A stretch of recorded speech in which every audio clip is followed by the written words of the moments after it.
Assalamualaikum warahmatullahi wabarakatuh, pemirsa Kopi Penunggu dimanapun Anda berada. Senang sekali saya Nurlah Hati kembali hadir untuk Anda tentunya dalam segmen Kopi Penunggu. Ya, dan untuk Anda apabila tidak mau ketinggalan dengan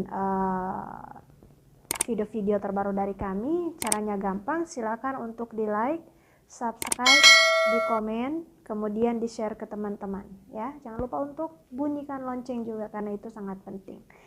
Dan satu hal yang harus diketahui bahwa itu gratis loh pemirsa.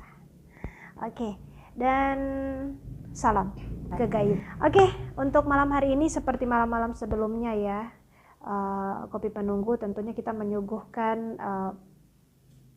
apa-apa yang berhubungan dengan mistis dan kita sandingkan dengan logika gitu. Nah, untuk malam hari ini saya tidak sendiri, saya ada salah seorang narasumber cewek nih yang cantik banget pada malam hari ini dengan cerita horornya, tapi saya sudah tahu sedikit ya, ternyata beliau ini atau cewek cantik ini tinggal di kos-kosan yang berhantu. Untuk lebih jelasnya simak video ini. Oke, jadi untuk Kopi Penunggu ini dimana kita akan membahas tentang sesuatu yang berhubungan dengan mistisisme dan juga logika begitu. Jadi kalau misalnya Mbak ya dengar kata mistis, itu yang terlintas di otak apa? Kalau misalnya dapat dengar kata mistis, apa yang langsung terpikir? Hal-hal gaib. Gaib ya, betul sekali memang hal-hal gaib. Kalau misalnya kita sandingkan dengan logika ya, orang yang pernah melihat, itu pasti dia bilang oh iya, menurut logika betul sekali itu.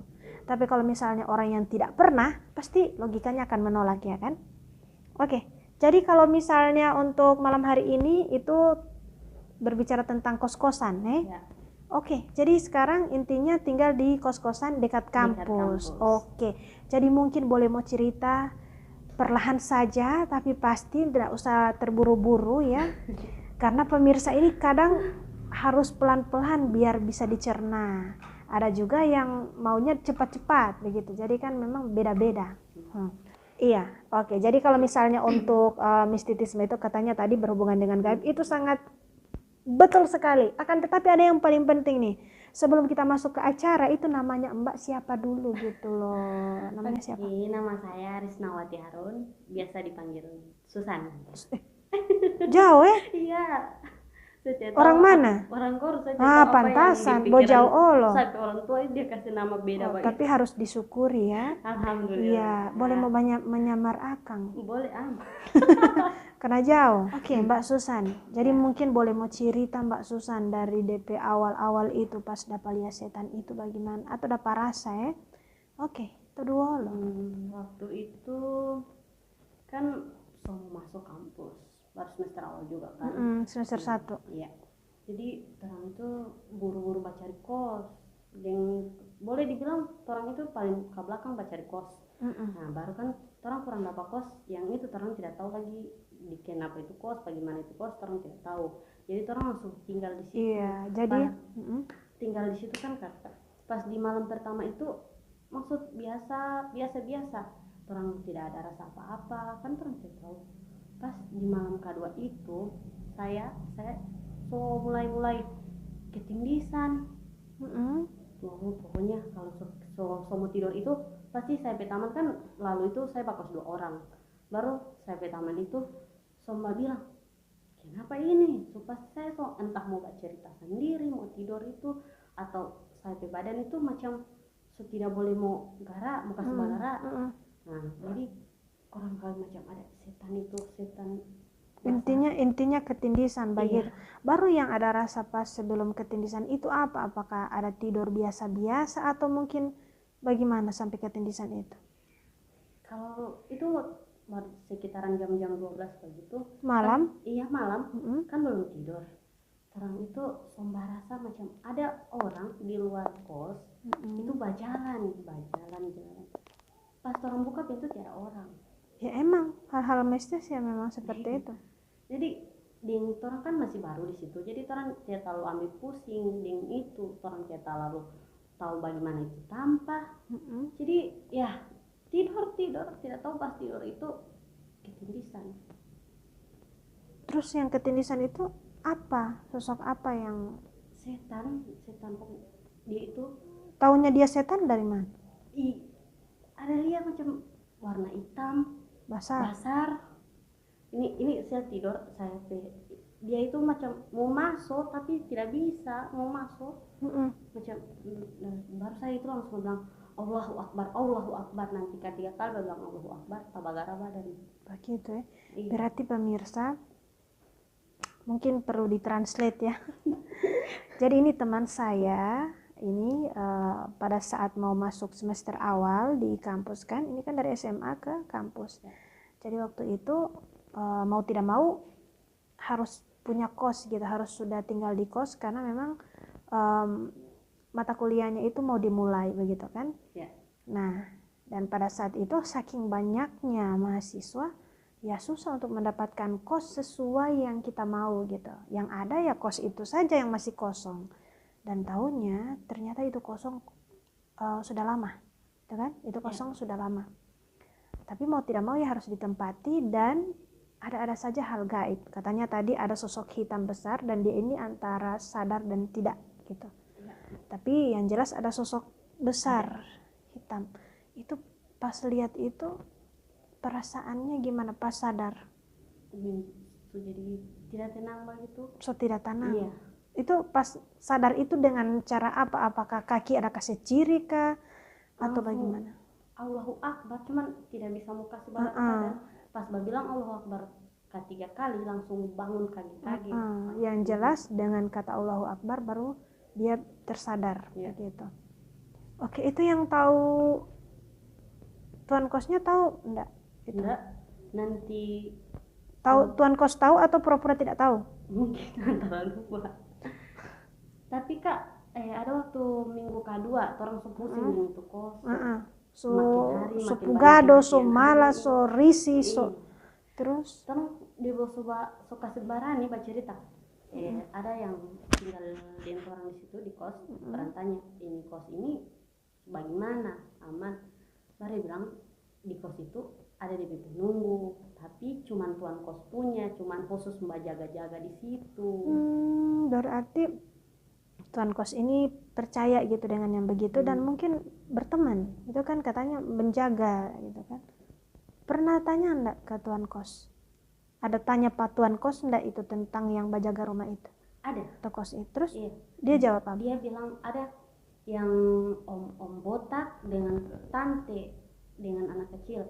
Ada di kos pertama itu, kos pertama kan yang Bahuni itu jurusan psikolog. Di situ setiap jam 1 atau jam 12 malam itu kakak biasanya kasihnya air.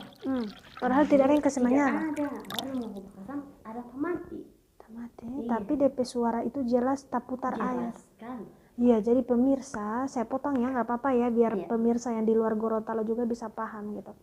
Jadi selepas dengan sosok hitam yang dilihat itu, ternyata sudah dikonfirmasi ke tuan kos tentang apa yang sudah menjadi keresahan mereka ini.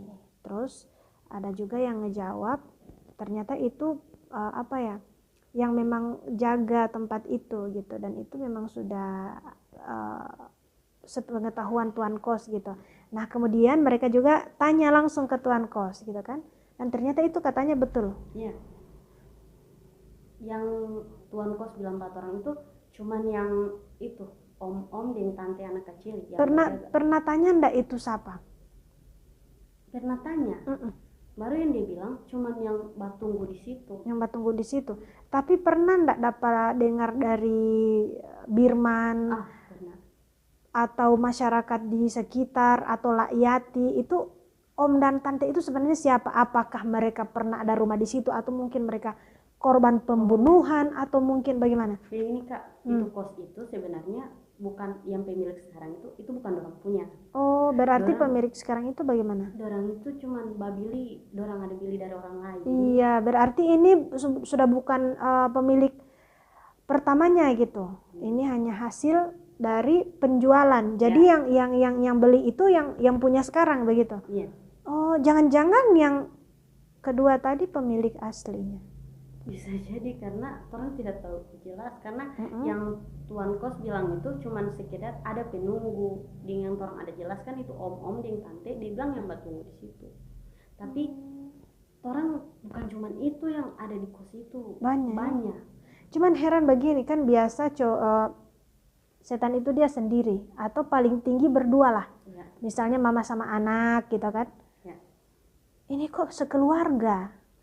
Nah, itu yang diherankan saya juga sampai sekarang tuh, sebenarnya pengen tahu sebenarnya mereka siapa. Tapi sampai sekarang belum tahu kalau itu kebenarannya, tidak tahu ya. Tidak tahu. Cuman saya pernah dengar dari masyarakat setempat itu Kak, orang bilang begini, di Parigi itu ada di kos-kosan, cuman sempat saya video tadi. Di kos-kosan itu kan ada Parigi itu yang saya bilang jaga dapatnya pocong. Masyarakat Jawa bilang kalau yang mana di lat-lat sebelum orang tinggal di situ itu, dorang lewat situ ada orang menangis, entah mau duduk menangis, pokoknya cuma begitu bahu situ. Dengan orang mau percaya, orang tidak dapat lihat, tapi orang tidak percaya, orang tidak dapat rasa. Berarti rumit antara ada dan tiada ini. Begitu ya. Mungkin kalau orang yang punya mata batin bisa lihat. Kemudian itu yang bisa melihat, yang boleh dapat lihat itu cuma Tirisna sendiri yang dapat rasa. Satu kos-kosan. Itu ada berapa orang di dalam? Ada berapa kamar ya? 4, 5, 8 kamar. Itu memang kos-kosan atau rumah yang dikoskan? Kos-kosan. Baru saya teman kan ada yang satu, dia itu bisa balia begitu. Dengan dia bahkan dia 2 malam berturut-turut kesurupan. Ya, baru dia sering dapat lihat pocong juga ya. Iya, ada Parigi yang saya bilang tadi itu, dia kalau mau lewat situ dia dapat itu pocong. Oh ya, tahu. Tapi kalau boleh tahu itu di rumah itu ada kubur enggak? Di sekitar rumah itu ada kubur? Banyak. Iya. Ya pantesan dikelilingi sama kuburan. Terus kalau untuk sumurnya itu di dalam rumah atau di luar? Samping kos. Tapi masih berfungsi aktif. Iya. Dan disitulah tempat dimana bisa ngelihat pocong itu. Iya. Mungkin karena di situ kan kotor. Oh iya. Paling suka tanpa begitu, jadi itu DP kalau misalnya begitu, emang tuan kos tidak marah kalau misalnya kos itu kotor? Atau ya bagaimana? Kayaknya tidak. Dengan bakasi kotor itu bukan penghuni kos. Bukan yang orang yang tanpa di situ. Baru siapa? Masyarakat yang di samping kos. Ya, oke. Terus tuan kosnya tinggal di mana? Muka kampus. Oh iya tahu. Oke, terus kalau misalnya untuk hal-hal gaib itu betah enggak tinggal di situ? Betah atau dapalannya juga tidak betah juga ya. Oke, selain pocong, kemudian sosok besar itu apa lagi yang dilihat? Sosok perempuan. Di mana? Di situ. Tapi yang sering lihat itu teman. Ya. Yang kesurupan itu. Iya. Kalian mau ya tinggal di situ lama-lama? Mau tidak ada tanpa Allah. Pernah nggak sih ada inisiatif untuk panggilkan ustadz gitu untuk doa atau apa? Pernah, cuman orang tidak tahu ustadz di sini kan, orang bakos itu kan pendatang semua. Jadi orang itu macam cuma mau kasih biar akalnya semua tak biasa dengan itu keadaan begitu. Tapi sebenarnya kalau aku sih tidak betah. Pasti. Tapi kalau misalnya rame-rame enggak apa-apa. Iya, pernah enggak kalau misalnya lagi kumpul, baru tiba-tiba serentak dapat rasa begitu? Kapan, ngapain? Waktu itu orang kan saya tambah ini tanpa jaga bawa masakan. Saya teman-teman kampus kan pasti mau pipa saya kos mau masa-masa, baru entah itu orang bawa masak ceker ayam. Ceker ayam kaki ayam. Sementara orang jaga makan, makan, habis makan itu entah Jam merinding jam atau berapa? jam 8 Malam. Iya malam. Terus Kalanya orang taman itu dia mau makan, so bukan dia yang makan. itu yang jadi patokan, so bukan dia yang makan, itu kayak apa?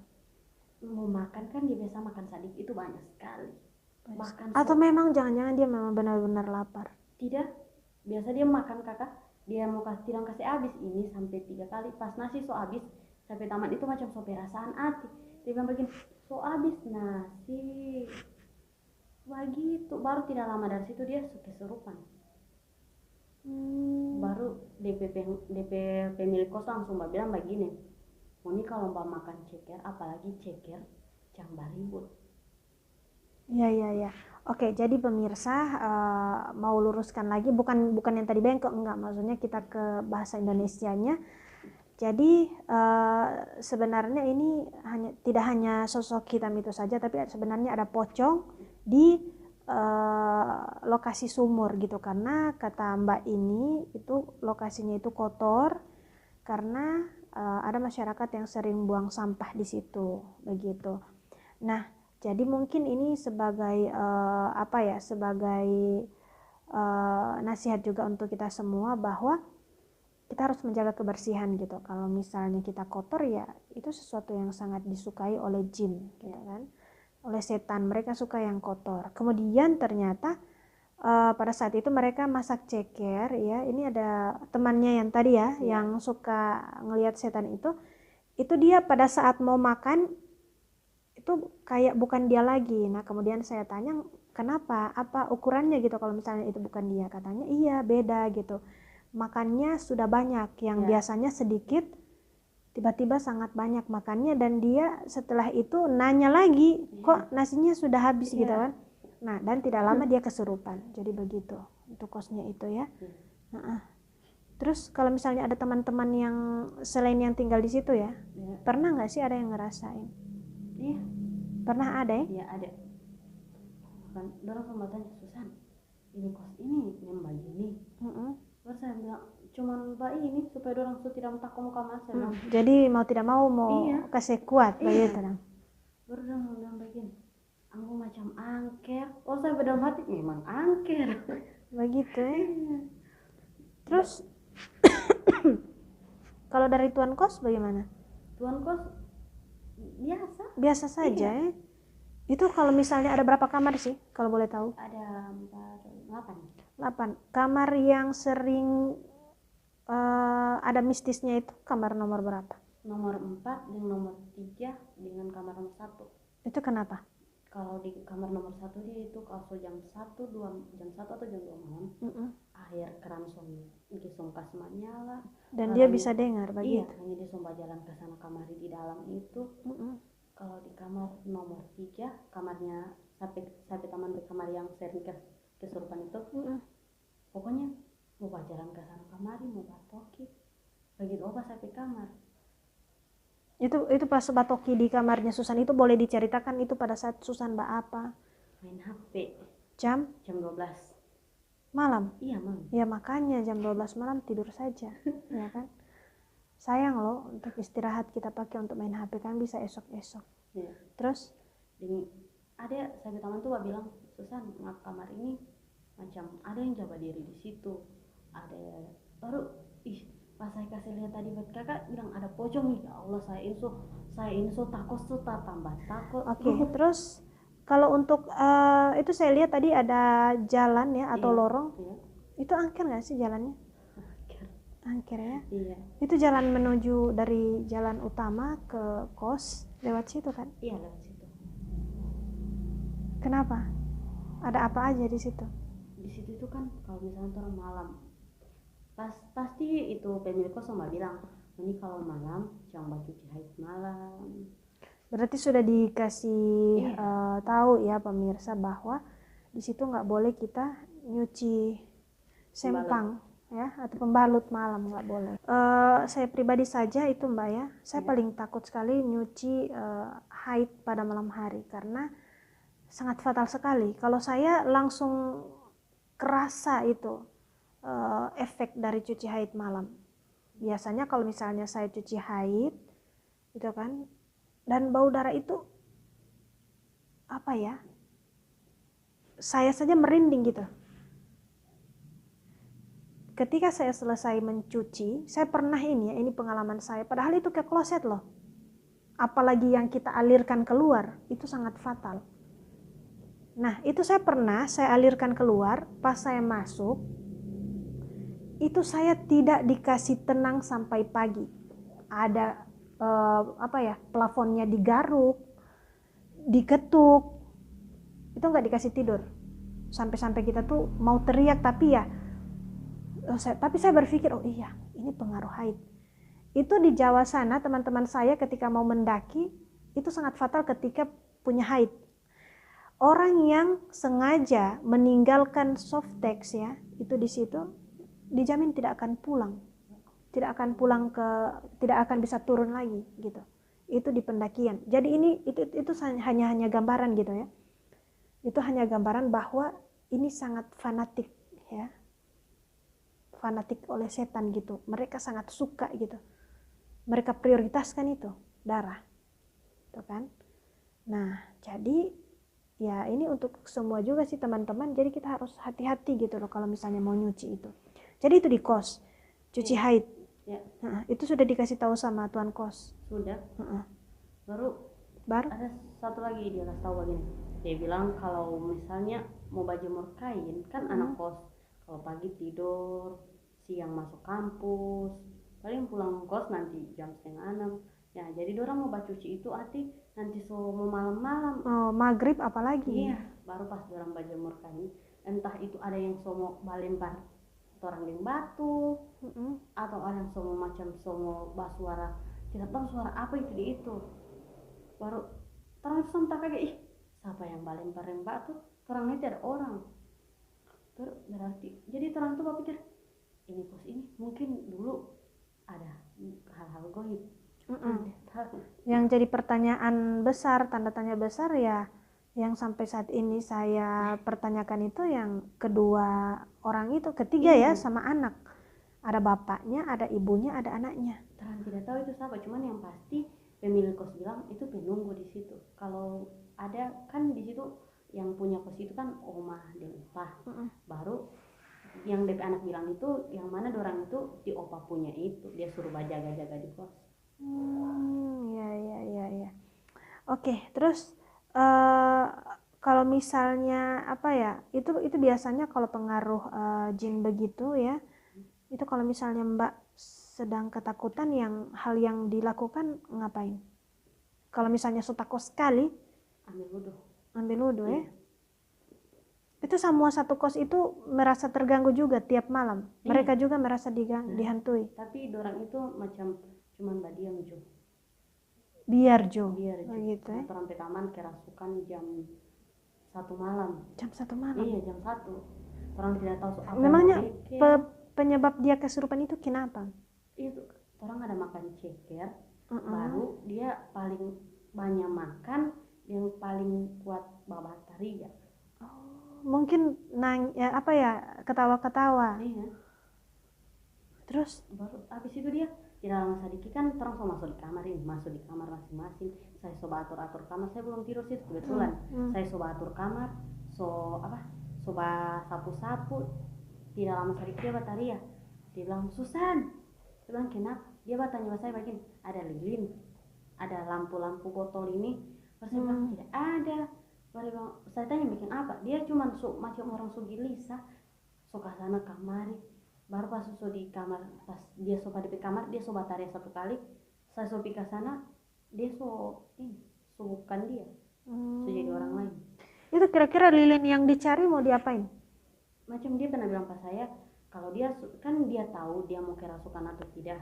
Dia kan termasuk orang yang jaga balilnya begitu. Dia bilang kata supaya mau jaga supaya dia tidak kerasukan, yang sebenarnya dia bilang baru dia itu macam ada yang pada dalam diri jaga bayi. Kalau misalnya untuk yang suka-suka lilin begitu berarti babi ngepet atau tuyul. Iya sih. Ya menurut saya, tapi ya kebanyakan kayak gitu. Itu kalau misalnya untuk menenangkan dia kesurupan bagaimana? Sementara kalian juga kan ya anak kos, berarti kan sama-sama takut gitu kan. Nah untuk menenangkan dia itu mau dibeki apa dia supaya dia itu sadar kamar, sementara di situasi yang sama, di waktu yang sama kalian juga takut sebenarnya begitu. Di situ kak belum sampai kan, masih orang perempuan yang di kos ini, di penghuni laki-laki belum sampai. Oh berarti itu kos campuran. Iya, kos campur. Orang suka, saya mau pegang tako, jadi orang suka biar dia di kamar, orang suka tutup kareteng, orang suka bikin apa, orang suka tunggu di luar. Kurang orang takut dia mau bangun kamar, kontoran dia picit leher, dengan orang yang orang pikiran itu. Pas misalnya ditutup itu dia ngapain di dalam? Apakah masih teriak-teriak, dia babataria, atau yang takutnya itu dia melakukan hal-hal yang tidak apa ya, yang tidak diinginkan? Dia itu yang bikin takut. Bataria. Jadi pemirsa, ini temannya yang satu ini, dia kalau misalnya kesurupan, maklum ya mereka cewek-cewek paling banyak. Kalau misalnya kesurupan, ya maklum mereka juga takut gitu kan, sama-sama penghuni kos. Jadi malah dikunci gitu karena memang takut, nggak tahu mau ngapain, mau dibikin bagaimana, ya kan. Ya. Terus baru kayaknya kak dia itu macam ada polisi sendiri, macam kan ada yang pada di dalam diri. Kalau misalnya dia sok kesurupan begitu, dia bilang kakek, opa atau apa dia panggil itu, dia itu opa itu yang somba muncul, baru di opa itu semua bakasi bayi DP diri itu, baru suruh ambil air, disuruh bikin air, habis dia suruh minum itu sudah terkeluar. Dia macam dia obat di diri sendiri. Tapi Susan dapat lihat DP cara itu obat DP diri sendiri. Apa dia langsung diambil sendiri atau mungkin ada masih bakasi, macam orang bakasi masuk ini di tangan setengah ini. Oh iya. Bikin begitu, baru kalau macam dia pakai bahasa Gorontalo, hamai taluhu. Jadi dia sendiri yang peragakan. Dia bilang hamai taluhu. Jadi orang itu sumpah ambil kamar air. Baru kurang langsung dia bilang begini, jamuali mau bulu huto. Jadi kalau bahasa Gorontalo ini dia tiang surba diam, karena yang di situ itu paling anti. Jangan berribut maksudnya. Paling anti dengan orang ribut ya. Baru langsung dia itu langsung batunya, dia tunjuk. Dia bilang dia kuat bataria. Kalau misalnya saya paling takut ya kalau orang kesurupan tuh nunjuk saya gitu loh. Saya langsung lompat kakak. Saya bilang astagfirullahaladzim. Dari situ baru dia pemilik langsung bilang sebenarnya Susan pangan di kamar ini yang banyak dorang. Iya. Karena tadi pas teman dikasih lihat video dari Susan itu katanya itu memang angker kamar yang itu. Iya.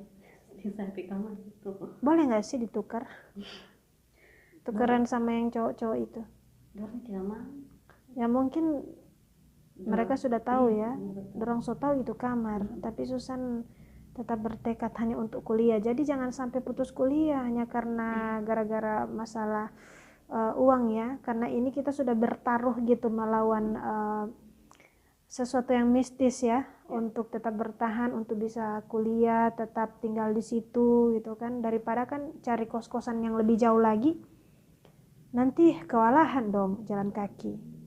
Jadi itu kan kak DP fasilitas bagus ya. Bagus, dengan DP biaya juga di bawah. Berapa? Jadi, sekitaran 350 per kamar. Ya. Fasilitasnya apa saja? Ada kasur, kalau boleh tahu. lemari, kamar mandi di dalam. Berarti murah ya, itu tergolong murah ya, tapi murahnya kayak gitu beresiko juga. Sabar ya. Oke. Kalau dari Susan nih ya, saya mau tanya ke pribadi lagi ini untuk Mbak Susan. Itu Mbak Susan merasa sangat terganggu ya? Sangat terganggu. Terganggu sekali. Kalau cuma suka semua pindah. Iyo, kalau cuma suka semua pindah, cuman hati olo dengan orang tua. Iya betul. Kalau misalnya pindah nanti dapat kos-kosan yang bagus, nggak ada setannya, tapi malah mahal lagi. Orang tua siksa. Ini contoh yang baik ya. Tidak mau merepotkan orang tua, takut ketika orang tua merasa terbebani gitu kan. Oke, jadi kalau misalnya Susan dikasih kesempatan untuk apa ya, untuk bukannya juga berobat ya, tapi kan Susan ini sering mengalami hal-hal gaib gitu kan.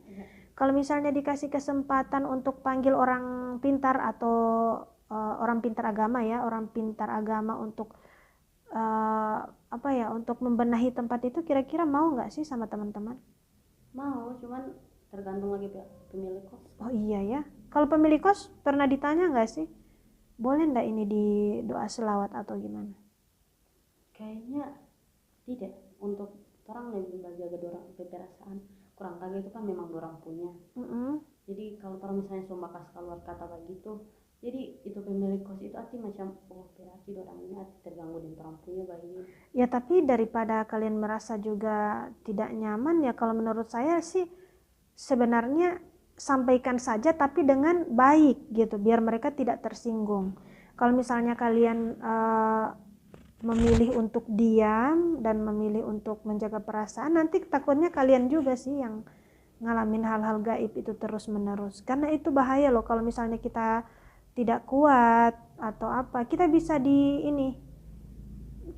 diseret ke mereka, ke dunianya mereka, dan itu bahaya loh kalau misalnya kita tidak bisa mengendalikan. Apalagi kan yang di dalamnya hanya kalian-kalian saja gitu kan. Oke, mungkin itu apa ya, pengalaman dari Mbak Susan. Saya doakan insya Allah tempatnya bisa diperhatikan oleh tuan kosnya. Untuk yang gaib-gaibnya insya Allah akan dihadirkan ustadz gitu kan, untuk mendoakan rumah itu atau kos-kosan itu gitu ya. Oke Mbak Susan, untuk pesan kepada teman-teman yang mengalami hal-hal yang sama seperti Mbak Susan, ini kan mahasiswa bukan Mbak Susan aja gitu loh, banyak teman-teman yang begitu, dan banyak mereka juga yang mengalami hal-hal yang sama, cuma mungkin hanya belum terekspos saja gitu. Kalau misalnya teman-teman lihat ya Mbak Susan di sini gitu, oh iya sama, kos-kosan kita juga seperti itu Mbak Susan mau katakan apa ke mereka? Jangan cuci pembalut sembarangan atau jangan buang pembalut sembarangan, karena itu bisa memicu hadirnya jin. Terus yang kedua misalnya kalau dapat kos-kosan murah tapi keadaan begitu, kalau misalnya masih pikir orang tua, tetap bertahan juga. Dan nanti lama-lama kan orang semua terbiasa dengan hal-hal begitu. Iya, kan mungkin jangan kasih siksa orang tua. Betul, karena doa orang tua itu ya akan langsung diijabah oleh Allah gitu. Oke. Kemudian saya sih ya gini, coba ngomong sama orang tua. Karena kalau misalnya kita ngomong sama orang tua, ya bukannya kita maksa, oh ibu harus kasih kita uang lebih, kita mau pindah kos, bukan seperti itu. Akan tetapi gini, Bu, di sini angker gitu, mohon dong doanya ibu biar kita di sini tetap masih bisa bertahan gitu. Wah ini Mbak Susan nangis nih. Ya jadi itu penguatan saja. Ini saya sangat terharu, saya senang bisa punya narasumber seperti ini, karena kalau untuk berbicara tentang orang tua itu sangat peka sekali, dan ini adalah contoh yang baik untuk teman-teman sekalian. Apalagi yang punya kos-kosan yang bagus, fasilitas bagus, tapi dia kuliahnya bolos, jangan seperti itu ya. Ini apalagi kalau misalnya di kos-kosan yang angker seperti ini dan masih mau bertahan untuk orang tua, insya Allah itu Allah bakalan jaga gitu. Yang penting niatnya bagus dulu. Kita mau kuliah, kita mau selesai, apapun rintangannya, jangankan setan, darah pun saya siap untuk saya persembahkan kepada orang tua saya. Seperti itu ya. Oke, terima kasih Mbak Susan untuk waktunya malam hari ini. Saya juga terharu dengan pengorbanannya, dengan kesabarannya, dan ini akan menjadi contoh untuk kita semua. Pemirsa Kopi Penunggu yang ada di rumah, itulah pengalaman mistis dari teman kita Mbak Susan untuk malam hari ini ya, salah satu mahasiswa di Provinsi Gorontalo yang punya tekad, saya harus kuliah, saya nggak mau menyusahkan orang tua saya, dan ini sangat bagus sekali. Untuk teman-teman yang ingin tetap update video-video terbaru dari kami, silakan nyalakan loncengnya, di like, subscribe, di komen, kalau perlu di share ke teman-teman ya, di share. Oke, dan salam kegaiban. Saya Nurlah Hati. Dan saya Risnawati Harun. Ya, undur diri dari hadapan Anda. Insya Allah kita ketemu lagi. Wassalamualaikum warahmatullahi wabarakatuh dan sampai jumpa.